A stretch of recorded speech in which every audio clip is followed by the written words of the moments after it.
More recently, we've focused on mission and focused on values, and really started to bring to life this idea that it's really hard for people to take care of this most important place in the world for them, which is their home. So you think about where we've all spent so much time over the last year and a half during this pandemic that seems never to end, and it's our homes. And I think this renewed focus on home has made the mission of the company ever more important. And it's this idea of how do we help people love where they live, and how do we build Angi into this home for everything home.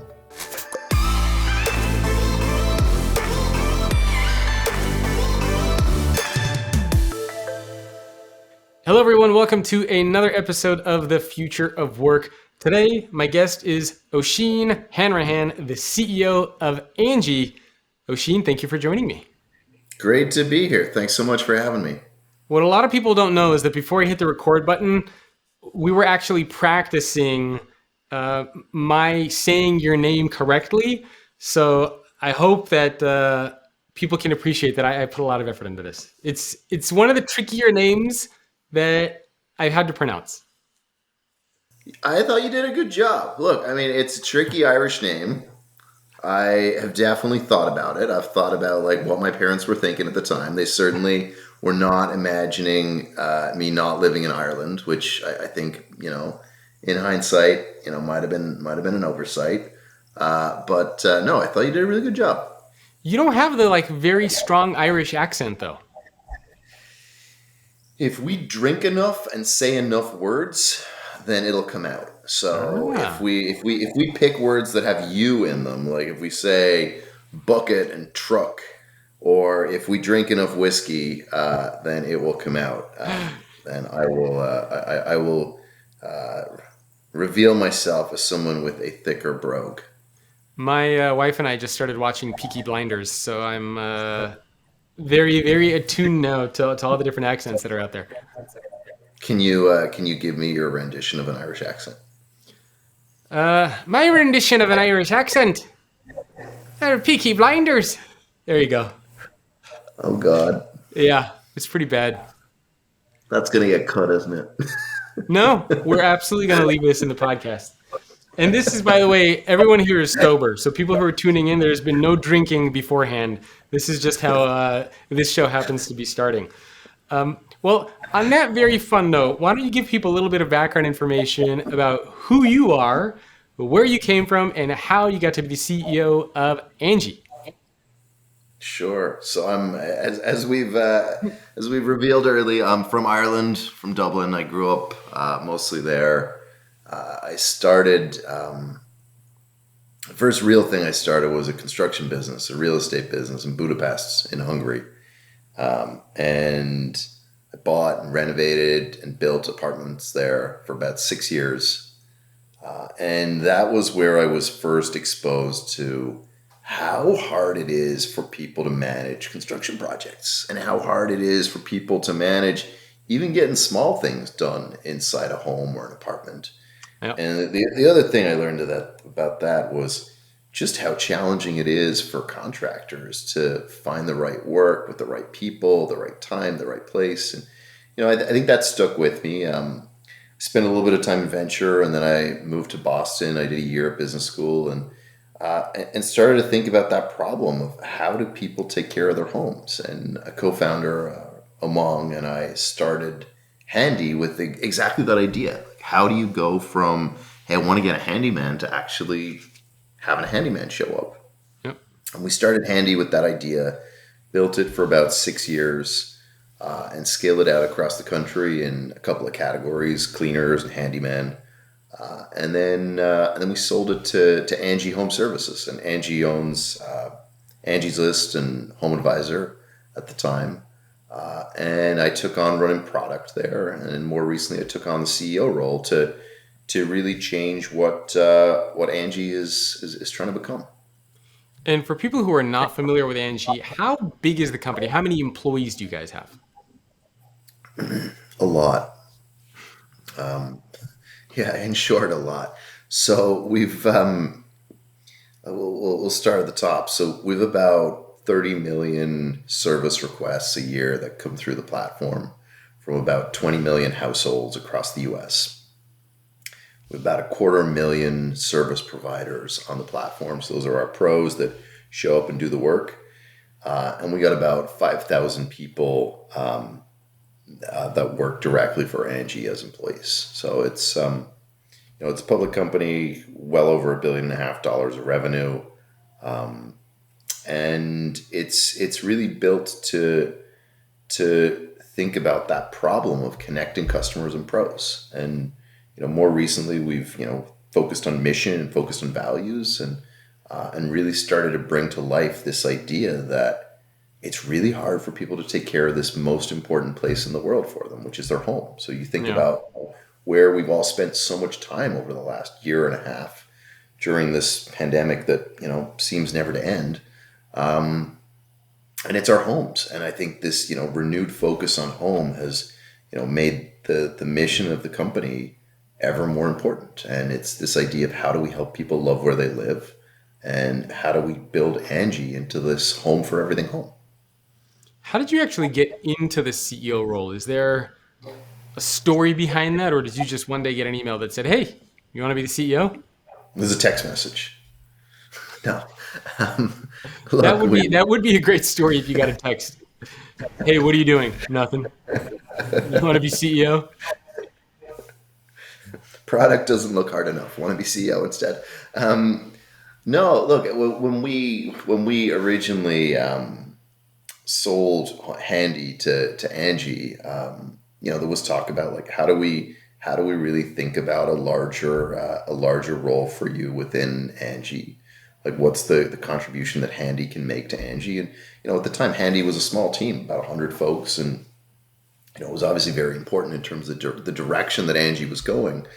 And shortly after that, they asked me to run the product team, and the product org was really setting a lot of the direction for where Angi was going. So if you think about the Angi business traditionally, it was a marketplace. It was an advertising business where pros would pay to match with homeowners.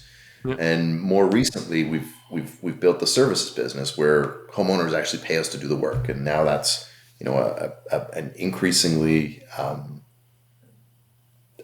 important part of the business. And that was the part of the business that I was responsible for as part of running product. I was also CEOing Handy, which was that part of the business. So yep. As we were thinking about transition planning and the direction we were going, it was a dialogue we were constantly having with the board and leadership, and saying, okay, well, is this the right time? And at some point it just became the right thing to do. It was the right direction for the business. It was the right decision for me. I enjoyed my time running product, but at the same time, I really do enjoy the broader responsibility that comes with CEOing. And I think a lot of that is about the tone. It's a lot about culture. It's a lot about vision. A lot about direction. And I think those are, really, to me, those are some of the most important things that I can work on. Was there any part of you that was just thinking like, oh shit, I'm not ready for this? Don't take on this CEO role, stay in product?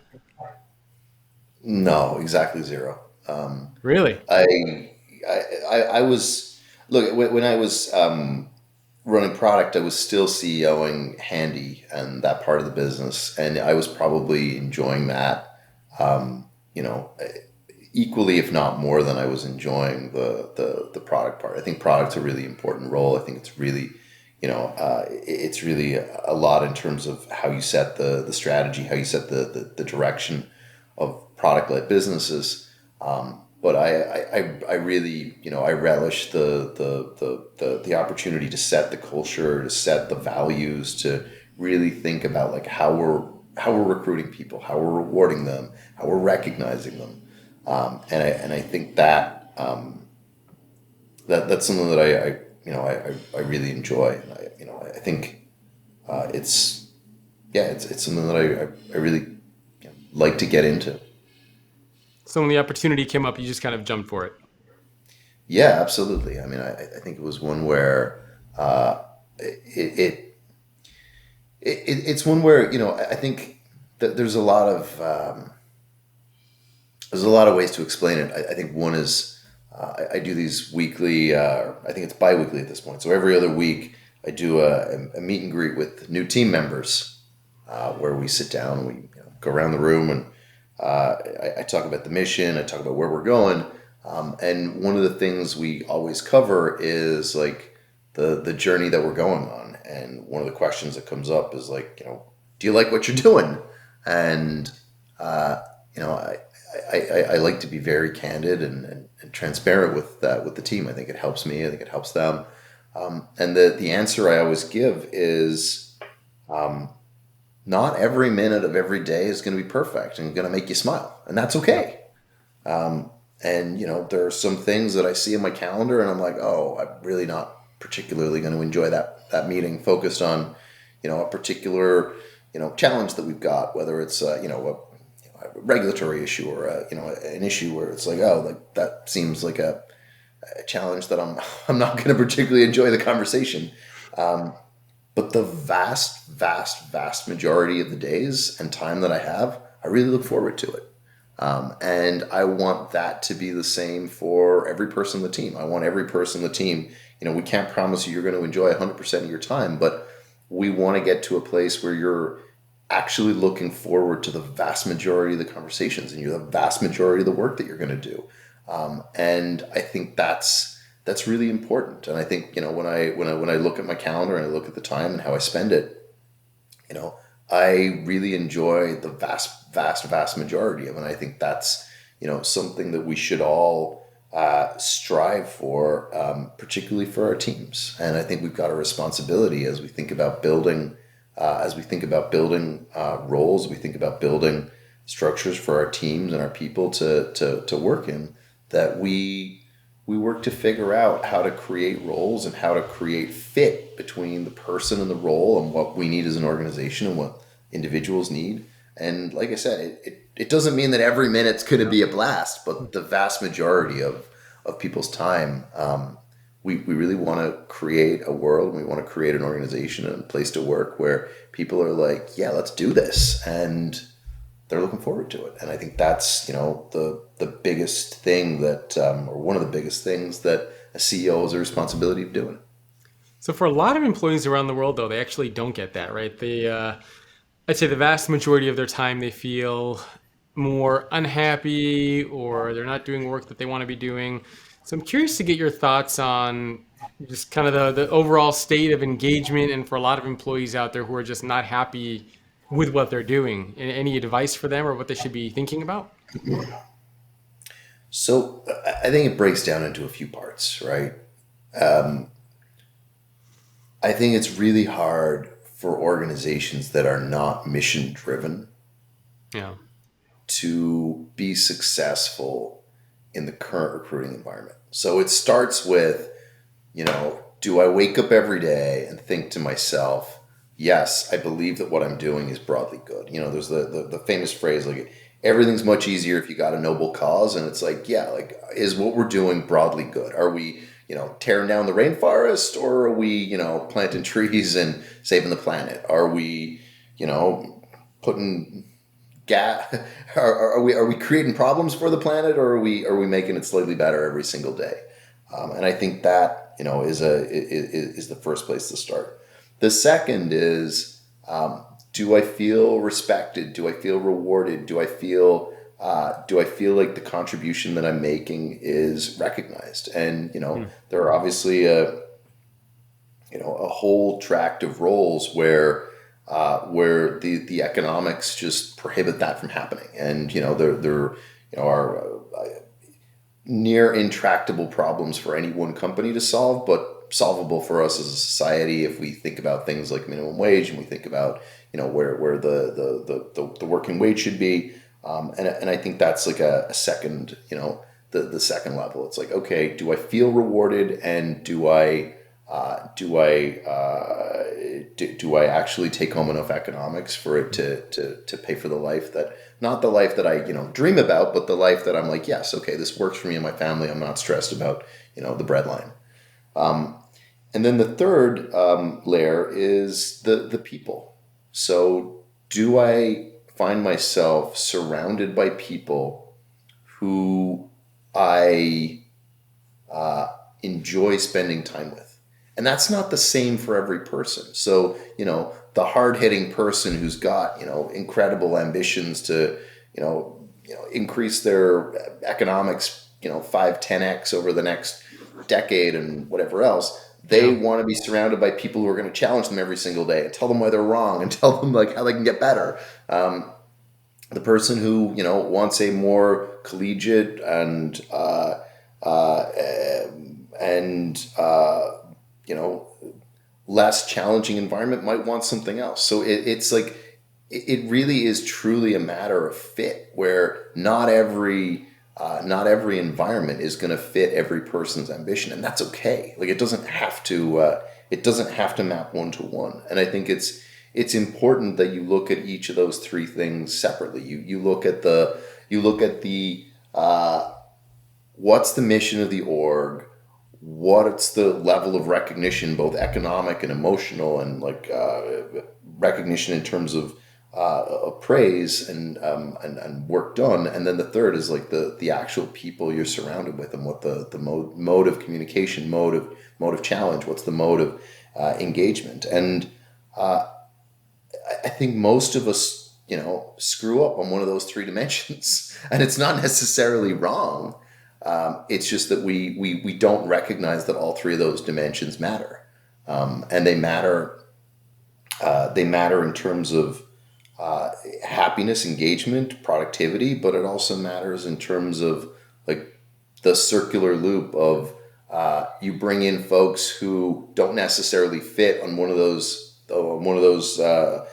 dimensions that you're operating, and suddenly you've got a lot of people, and then you pull one of those dimensions a little bit the wrong way, or you pull one of them, to accommodate some people you brought in, and now you've got something that doesn't quite match up, where you've got, a noble mission, but you've got economics that don't quite work, and you've got a really challenging, hard-hitting problem to solve, where you actually have to, operate in an incredibly competitive environment because your competitors are operating that way, but you've built a, incredibly collaborative culture of consensus, and you can't move as an organization, you can't move fast enough, and you kill yourself. So there, you got to think about those three things operating in the paradigm of, or the ecosystem of like, who are your competitors and what are you actually going after?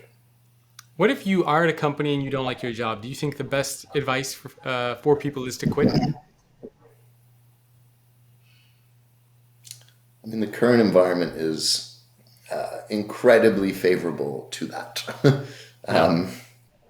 You rewind to 2010 or 2009, and I think that advice would fall flat or fall hollow. It was like, well, I got to put food on the table. I got to pay my rent or pay my mortgage on my home that's deep in negative equity, or I got to pay my overpriced college debt, or whatever it is. I think in the current environment, there are, unemployment hitting near or at, depending on category, depending on role, all-time lows, salary escalations at near all-time highs. I think it's it's definitely an option, but I think it comes down to like, what's the reason? Is the reason Yeah. why you're quitting that you don't believe in the mission of the organization, or the organization doesn't have one, and you're mission driven? Then yeah, like that's an intractable problem.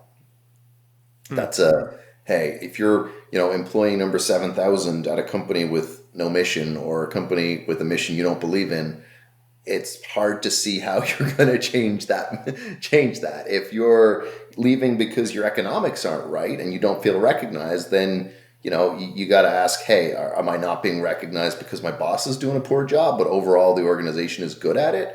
Yeah. Then yeah, you should duke it out a little bit and go see if you can move around. If you're leaving because the culture doesn't fit, is it the culture of the team, or is it the culture of the whole organization that you're challenging? So I think you gotta delve a level deeper into like the reason for the unhappiness. Like we've got, obviously, with 5,000 folks in the team, on a regular basis, people come and say, hey, I want to quit. I can think of one particular product manager that came to me, probably a year and a half ago and said, "Hey, like I'm at like this place sucks. I Wow. want to leave." And I took the time and sat down and spent time with him. And what emerged was, hey, he was 100% bought in on the mission. Yep. He actually was pretty happy with his economics, and he was pretty happy with the overall culture we were building. But the culture in his particular team sucked, and his manager was giving him a hard time. And it turned out, his manager was doing a poor job managing him. And what we did was we moved him, and we had some difficult conversations with the manager, and the manager adjusted, and both the manager and him are still happily at Angi now. But it was clear that there was a miss there in Yep. terms of how the manager was doing, and it was we would obviously be very disappointed to have lost him at this point, knowing the great work he'd done before and the great work he's done since. So I think it really comes down to like, what's the reason? On which of those levels are you misaligned? Yeah. And on the intractable ones, yeah, you should leave. On the ones that are solvable, you should go have a conversation and see if you can fix it. Well, it sounds like the context is also important, like not just identifying somebody that's unhappy or disengaged, but truly trying to understand like why that's actually the case. Because like you said, in your case, it was an employee who was completely bought in. They were happy with pretty much everything, but they just had this one issue with their manager, and you were able to fix it, and everything worked out. Whereas oftentimes I feel like people don't go into that one level deeper to try to understand that, and then they just kind of, make rash decisions before they should. Oh, you're absolutely right. And it took probably, I don't think that came out in the first conversation with him. I think it took two conversations to get to that. In the first conversation, he was just catatonic, and this place was, terrible place, and everything was a disaster, and the product was terrible, and the team was terrible, and the mission was terrible. But it's layers of an onion, right? You peel it back, and you're like, okay, well, let's take a breath. Let's walk the block. Let's walk the Zoom block in this case. Let's take a moment, and let's really try and unpack it. And it's rare. Look, there's that famous comparison between the most stressful things we do. It's having kids, it's getting married, it's moving house, it's divorce, it's changing job. And on some of these dimensions, people get really emotional. Understandably, they get really, really emotional. And once you end up wrapped up around the axle on this level of emotion, it's rare, like very rare, that the first thing that the person says is actually the problem. They come in and they're like, X is a disaster, or Y is a disaster, or my paycheck's a disaster, or whatever it is. And you really got to say, all right, well, let's tell me what's going on. Like, tell me like what's going on in your life. Like my wife and I, whenever I'm angry or whenever she's angry and we're like on the brink of having an argument, we have a routine that we go through, which is like, hang on, let's just take a breath here for a second. Have we both had enough sleep? Have we both eaten healthily and had some water? We're not dehydrated. Have we both done a little bit of exercise recently? Have we spent time together as humans, not in a super stressed environment? Because if not, maybe let's just do those things before we have this massive argument about whatever the topic of the day is. And I think it's this, we call it doing the basics. Have we done the basics before we're going to go have this really important conversation? So, obviously it's harder with someone on your team to try and unpack that in a 30-second, hey, have you done the basics conversation? But, on some level, yeah. My wife does that with me too. It's good, and it's a good practice. It's like understanding the state that you're in before you get into an argument or a discussion. Because oftentimes, if you're already in a bad mood, then whatever conversation you're going to be in, you're going to be in a bad mood, and you're going to say something that you probably shouldn't say. So really, and I suppose it's a balance of emotional intelligence, and it's also a balance of making sure that you're taking care of yourself before you go into any of these conflict zones, so to speak. So I think it's a great practice to have personally and professionally. Yeah, I mean, I find, with people that you've got reps with, where you're, having the same conversation again and again, like with your wife or your partner or a husband, that's easier, right? You're like, hey, time out. Have you done the basics? Whereas, new person comes in who's, a seasoned executive who's, had 20 years experience, and they're in their first month or quarter with you and they're all hot and bothered about something, it's hard to say, hey, did you have your breakfast? Yeah. It's hard to say, like, hey, have you had too much coffee or did you go out for drinks last night? Like, maybe let's just take a breath here. But I think as you build reps with, your team, as you build reps with the people who work around you, you can start to recognize those things. Like you start to know them. And I think it gives you, more ability to ask them, hey, like, is everything okay? And, I think we're also accustomed to just saying yes at this point. Like, is everything okay? Yes, of course everything's okay. Like, let's get down to it. You're like, no, like, you gotta like find ever more thoughtful ways to back it up and ask people questions about like what's going on in their lives. And, at Angi, we make a practice of, particularly with one-on-ones or even I think pretty much every meeting I'm in, we make a practice, not a 1,000-person fireside, but every reasonable meeting, make a practice of trying to humanize the conversation as much as possible. And it's ever more important in this mode of Zoom where we've probably met 3 times or 4 times in the last year and a half. And it's the simple, like, how you doing isn't enough. It's like, hey, like, what's going on in your life? How are your kids? How's your family? Like, give me something. And it starts with the most senior person in the room sharing. And it can be like the dumbest thing you got to share. But you share something to get the ball moving. Yeah, lead by example. I like that.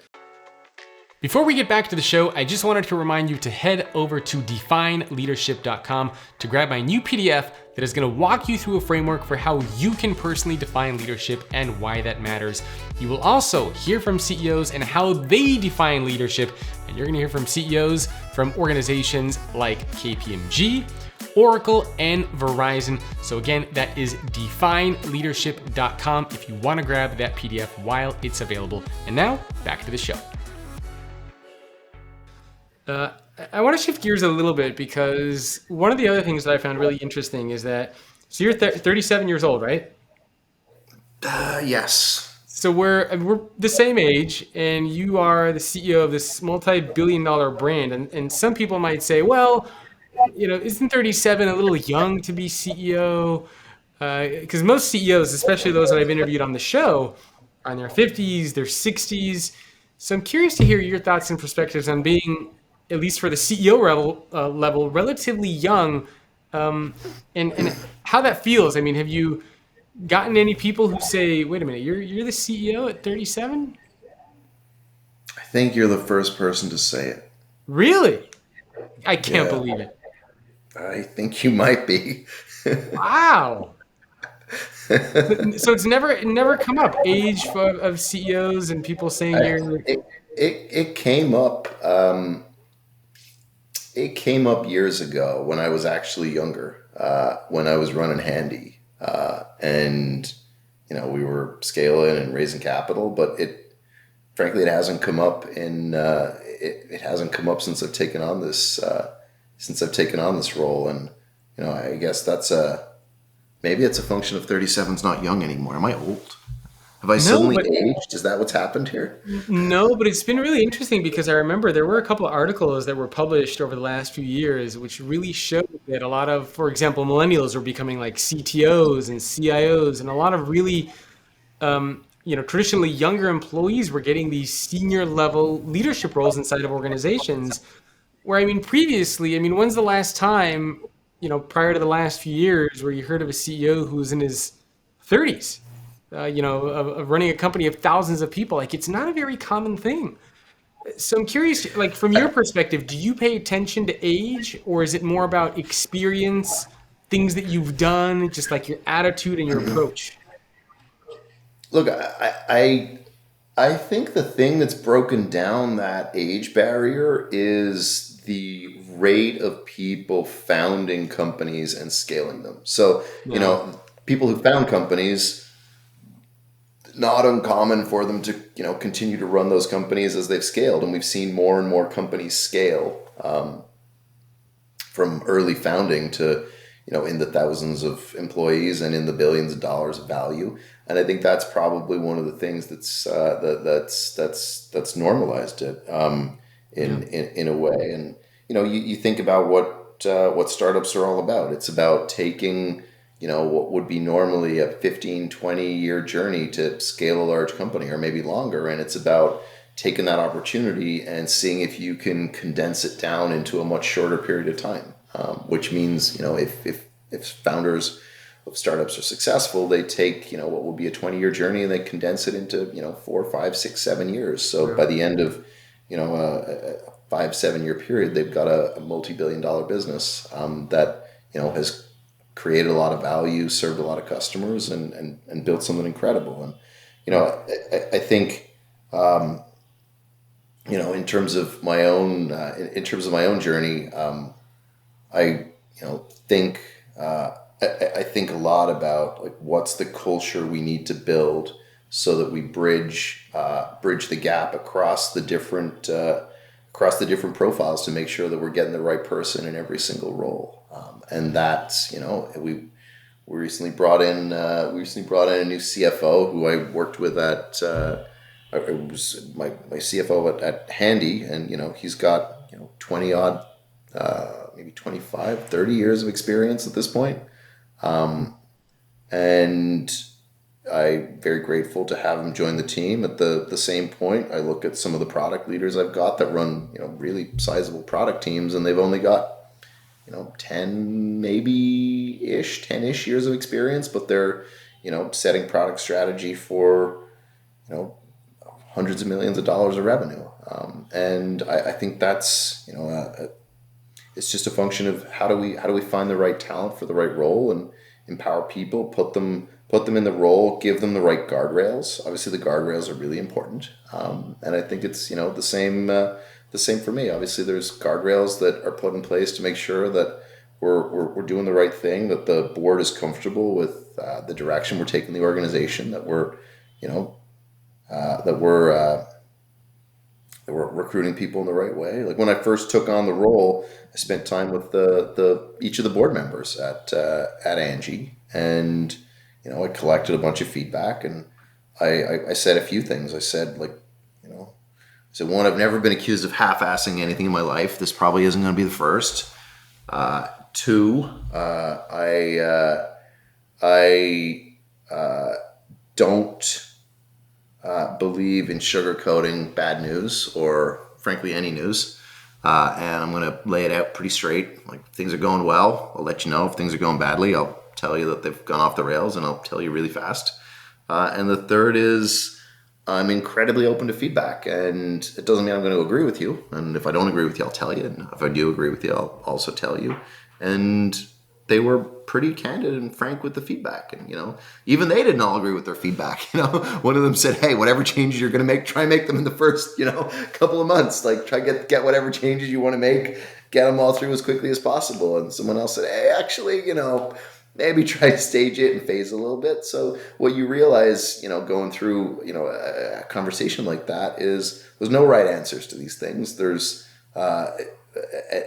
more importantly than having the right answer is to have a position and to act consistently and to be transparent with people about what you're doing and act with authenticity. And I think that's, probably one of the single biggest pieces of advice I've ever gotten, which is, just don't try to fit in someone else's box. Do what you think is right for you and what's right at the time. And you don't have to be right on everything, but it's far better to take a position that you believe in and act along that and be really transparent and candid with people than to try and conform to someone else's point of view and what you should be doing. I'm not going to disagree with anything you said. I think that's all great advice. You did touch on something that I think is interesting, and I wanted to dive a little deeper on that. And that is your leadership journey, or how you learned leadership. Because there are some people who think that to be a great leader, you have to go through many years of MBA training programs. I've talked to some CEOs on this podcast who learn to become great leaders just by who they surrounded themselves with. Like Chris McCann, the CEO of 1-800-Flowers. He grew up on I don't want to say the streets of New York, but in Queens, New York, and he surrounded himself by a lot of really smart people who taught him about life and leadership, and that's where he learned those things from. So I'm curious, from your background, how did you learn about leadership and what it means to be a great leader? I think it's a combo of things. One is just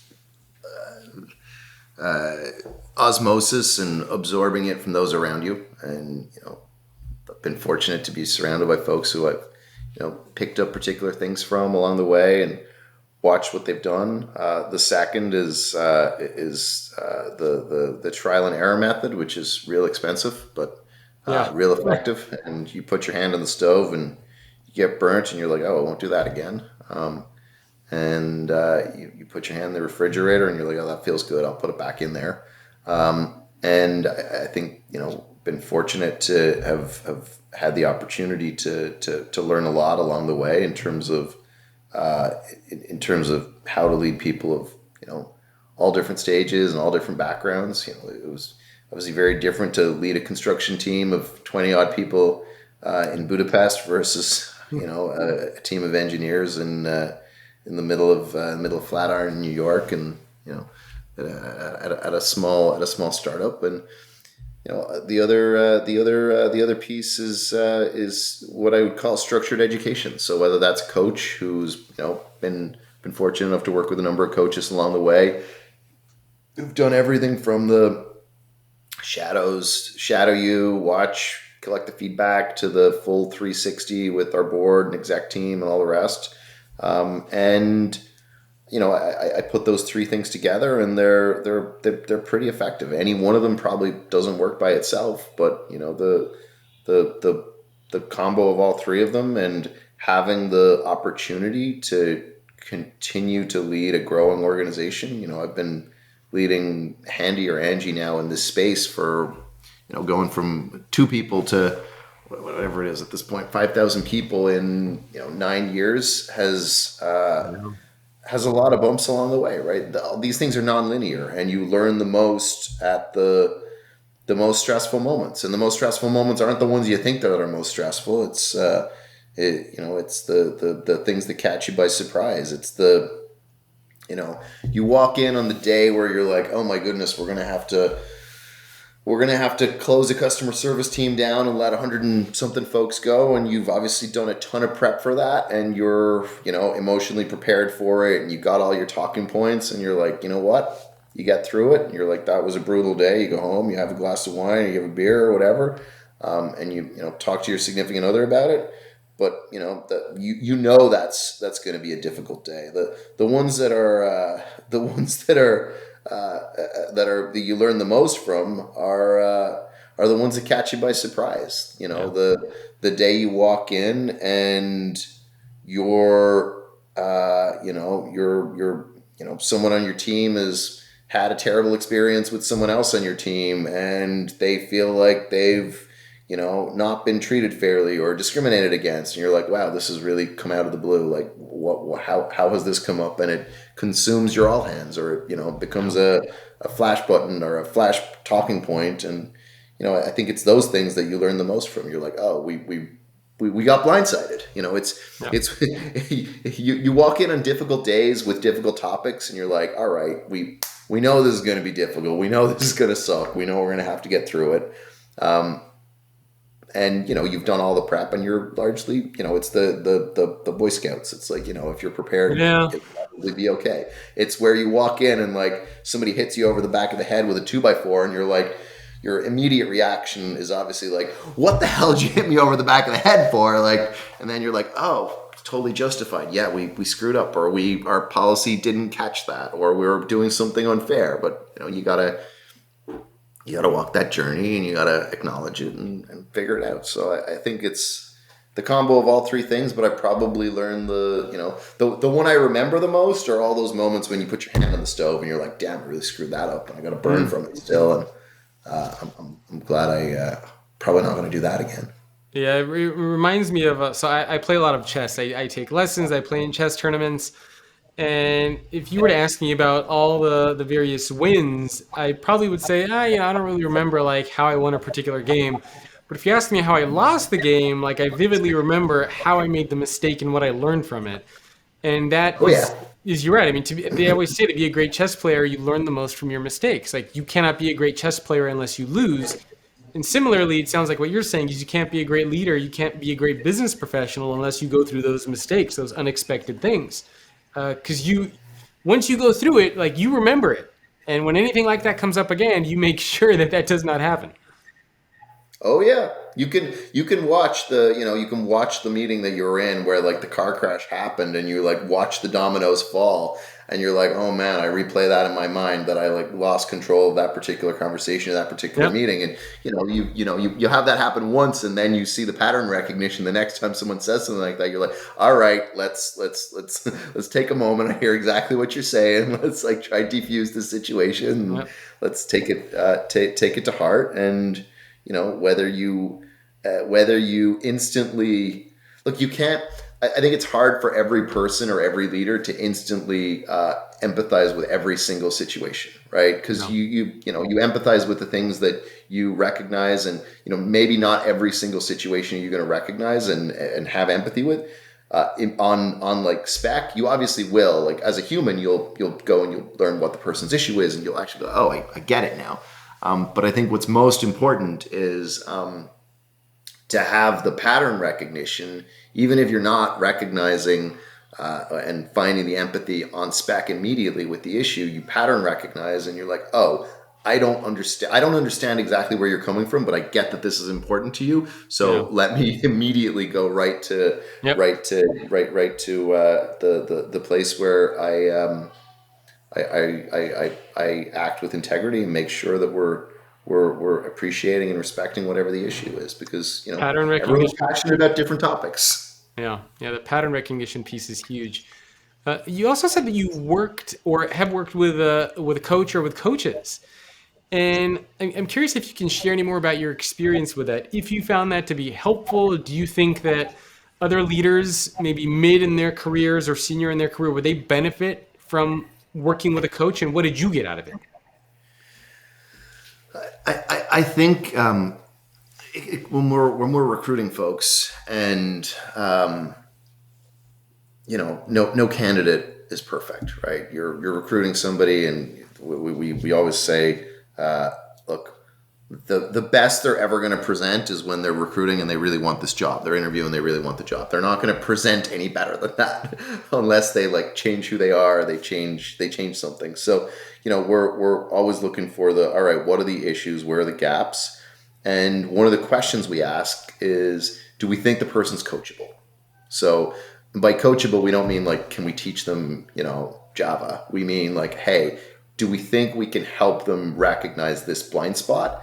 And with that blind spot, will they be able to act differently? So the first question, is, all right, do I think coaching's for everybody? No, because some people aren't coachable. And it's not that they're inherently not coachable. They just don't want to be. They've developed a point of view in the world, and they're like, you know what? I'm going to live my life this way, and I don't want to change how I behave. So the first is, are you coachable? And do you want to change certain parts? Because it's not enough to just have the knowledge. You actually have to change your behavior based on what you'll learn as a result of coaching. Yeah. So that's step one. And then step two is like, do you find someone, or can you find someone that you respect enough and you've got enough chemistry with and got enough fit with to trust them enough to give you great feedback? And then the third part's, are you willing to do the work? Because it's all well and good to say, yep, I think I could possibly play tennis. I found a a pro that I think could teach me some tennis. And then you're like, I might play tennis once every 3 months. And you're like, well, Yeah. you're probably going to suck. So I think you put those three things together. Yeah, absolutely. I think it's hugely beneficial. I'm very fortunate to have had some great coaches that I've worked with. Very fortunate to have worked in organizations that have supported that. And in some places, in some cases pushed me to embrace coaching, to be like, hey, you might need a coach right now. You got a big blind spot here. You're in how you're dealing with X. And I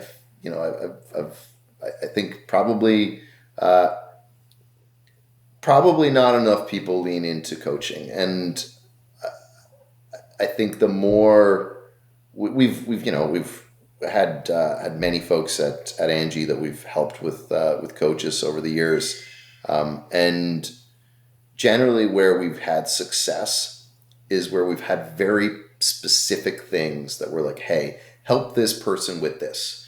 Generally, help a person with like being a better X. No, help a person with X. So we had somebody who was an excellent at helping some of our partners, excellent at helping some of our partners solve their problems, but very poor at making sure that we got the right economics out of a particular deal. And we brought in a coach to say, hey, could you make sure that we work with this person on, in every situation, making sure that that they are balancing in their mind our needs and theirs, our needs and the needs of the partner. We had another person, a technical leader, who just needed help on presenting to non-technical people.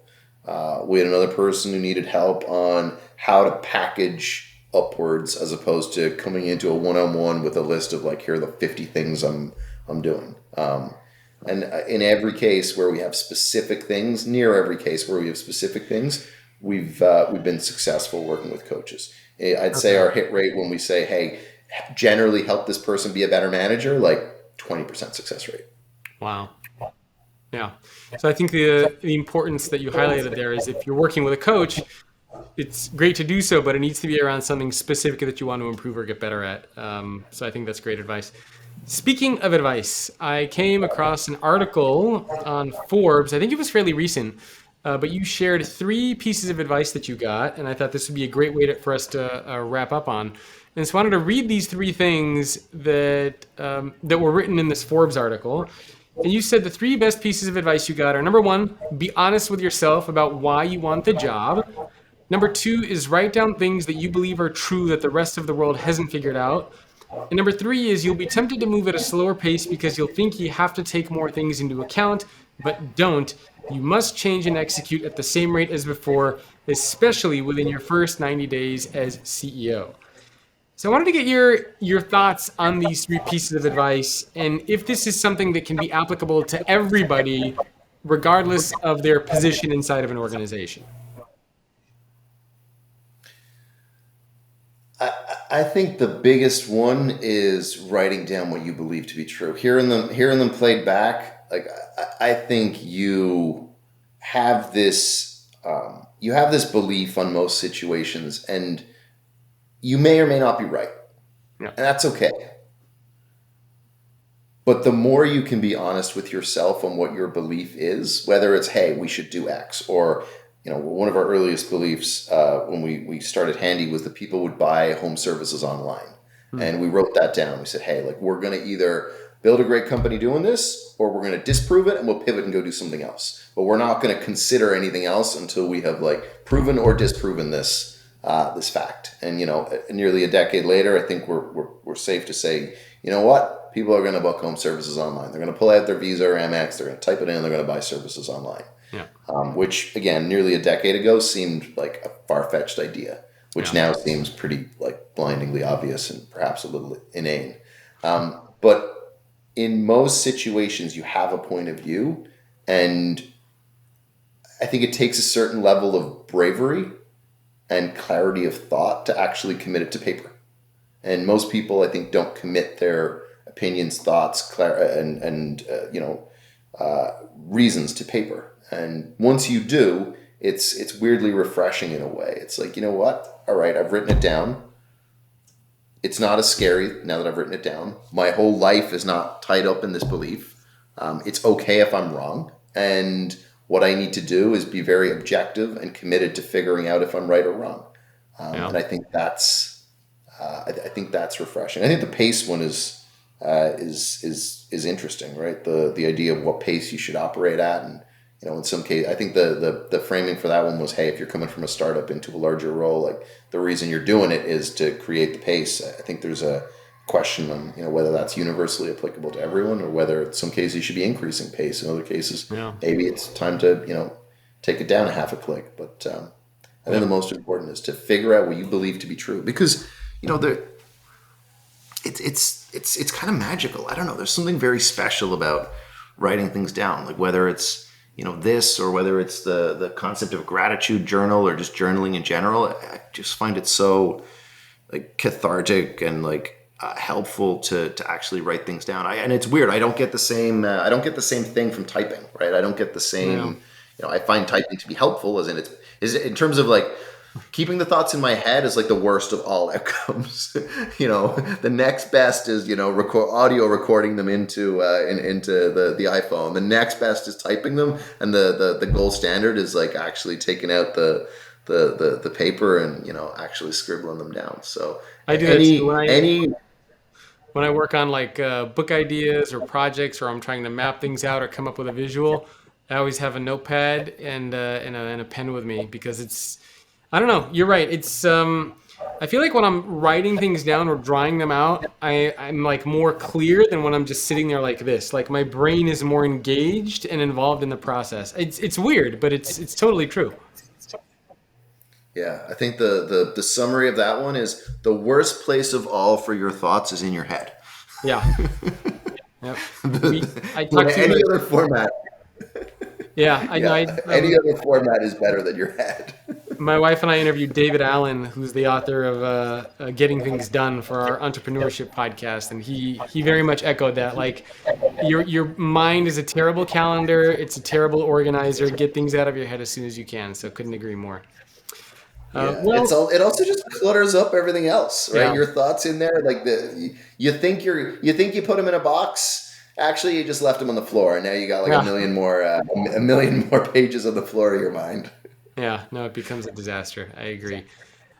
Well, I know we are out of time, and I didn't even get to, honestly, like if you look at my notes here, I still have like 20 other things I wanted to go over. But where can people go to learn more about you and Angi? Anything that you want to mention for people to check out, please feel free to do so. Yeah, you just find me on Twitter, Oisin Hanrahan on Twitter. That's it. Oh, and maybe you could spell your first name, because people are going to be confused.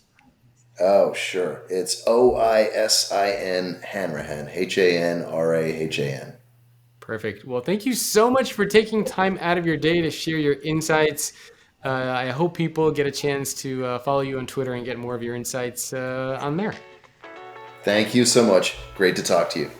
Likewise. And thanks everyone for tuning in. I will see all of you next week. Thanks for tuning into this show. I really do hope you enjoyed it. And don't forget to head over to defineleadership.com to grab a copy of my brand new PDF that's going to walk you through a framework on how to create your own personal definition of leadership and why that matters now more than ever. You will also see the definitions of leadership from some of the CEOs I interviewed, including from the CEOs of organizations like KPMG, Oracle, and Verizon. Again, you can get that PDF at defineleadership.com. And of course, I would love it if you subscribe to this YouTube channel for more videos just like this, and for interviews with some of the world's top business leaders. Thank you for watching.